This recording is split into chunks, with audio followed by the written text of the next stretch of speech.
Hello, Piano Land.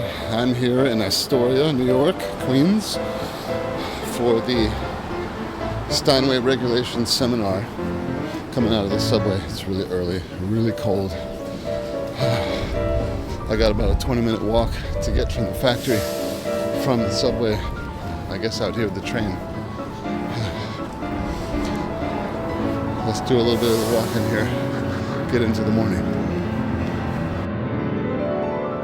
This video is long overdue. I attended the Steinway Regulation and Touch class this past January, but just didn't have time to put together a video until now. Since I can't cover the entire seminar in this video, I'll talk about the highlights, such as some new specs, the new cheek plate blocks, and the new sostenuto system. After a long and grueling walk, I'm here at the factory for day one of the Regulation and Touch seminar. I believe that's what it's called still. Daniel Deboiso is going to be doing the class. It's going to be, I think, 3 other people.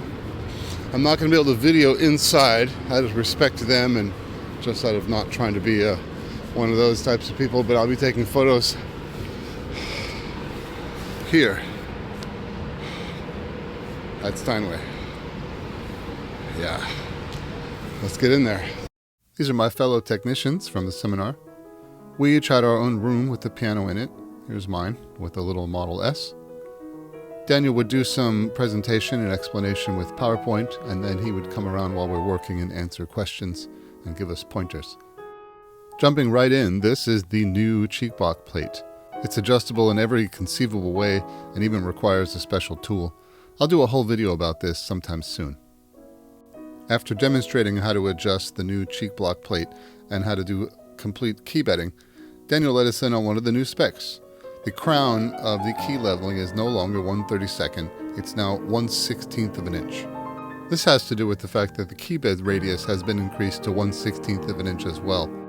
This next group of slides is all about aligning the hammers to the strings. The Steinway methodology being taught here is to center the hammer shank flanges under their screws and then to use travel paper to align the hammers to the strings.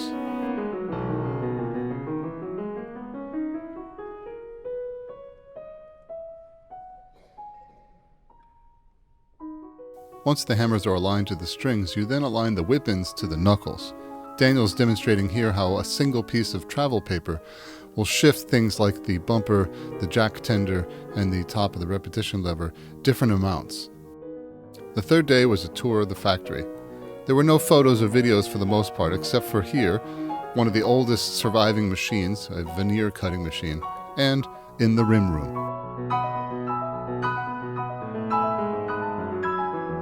So I'm in the one room they could let you take a video, photo. This is the rim room where they let them sit.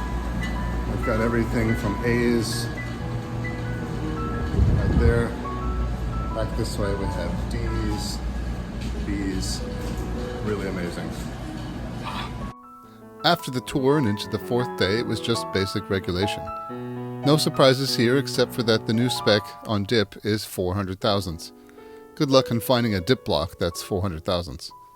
The one thing that did surprise me is that in order to achieve the appropriate amount of aftertouch in the key, Steinway recommends moving the hammer line up and down, virtually eliminating the spec of hammer height. So I'm walking up to Steinway on the last day of the training. It's been a really interesting week.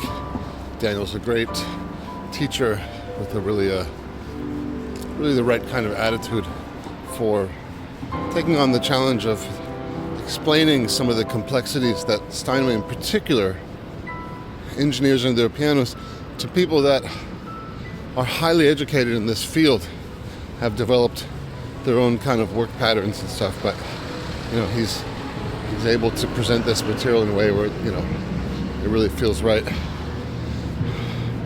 We've covered everything from alignment, like traveling, spacing, all that kind of stuff, basic regulation, details about friction and the keys and the action centers. Wednesday, oh man, what day is it? Wednesday, we spent the morning going through the factory on a factory tour, which was really great.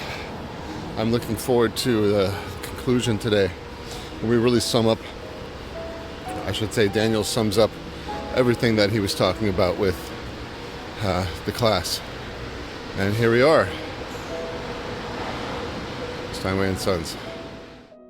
Wrapping up the last day of the seminar, Daniel took a deep dive into the new sostenuto system, which requires a variety of tools and, more importantly, an understanding of which nuts are for adjustments and which ones are not.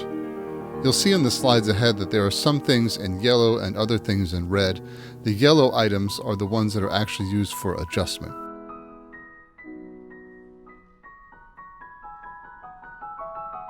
The new sostenuto system isn't so easy to understand at first glance. If you think you're going to run into one, I'd recommend really going over these slides so that you'll know what tools you need and you'll know how to adjust it given the situation.